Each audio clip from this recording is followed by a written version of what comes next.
Ağrı ilimiz Patnos ilçesi Selahattin Eyyubi Fen Lisesi müdürümüz ve öğretmenlerimiz kendilerine sendikacı demek yüzsüzlüğünü gösteren tiplerin iftiralarına maruz kalmaktadırlar.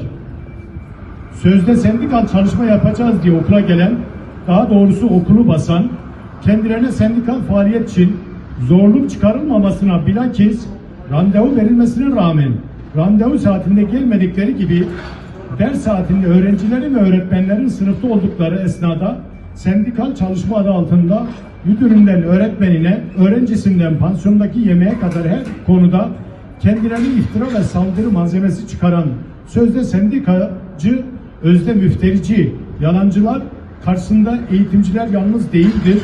Seslerini duyurmak, mağdurun yanında olup algı manipülasyonuna dur demek için buradayız. Okul müdürlüğüne bir başkasının vekalet ettiği esnada meydana gelen kolu kırık öğretmene nöbet tutturulması olayını masum ve konudan habersiz okul müdürüne tahvil etmek, gerçeği bildiği halde gerçeği değil, işine geleni söylemek sendikacılık değil, terbiyesizliktir.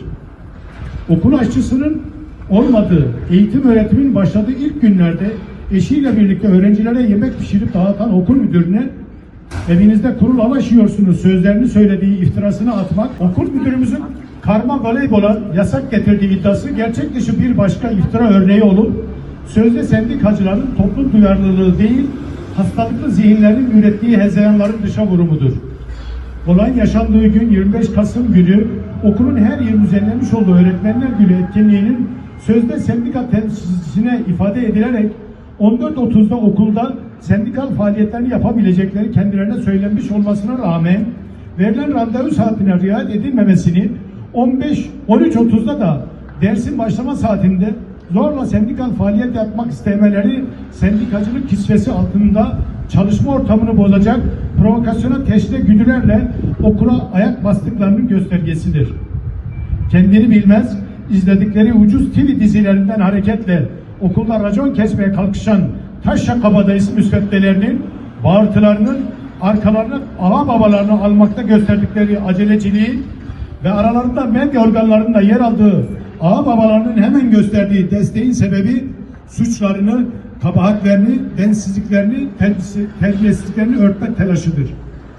Her zamanki sendikal faaliyet engelleniyor yaftasına sığınmalarının araya bir de çarpık modernizm anlayışıyla muhakemeleri körelmiş, zihinlerde pek bir karşılığı olan kız erkek karma spor bile engelleniyor.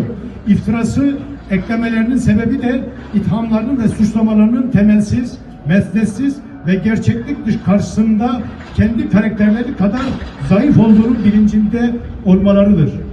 Bunlar sendikacı değil, bunlar memur da değil.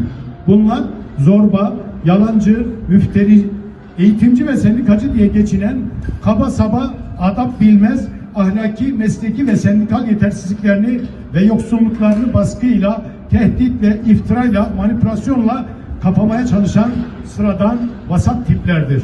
Patnos Fen Lisesi'nde yaşananlar öğretmenler tarafından tutanak altına alındı ve okul müdürü ise suç duyurusunda bulundu. Biz de sürecin takipçisi olacağız.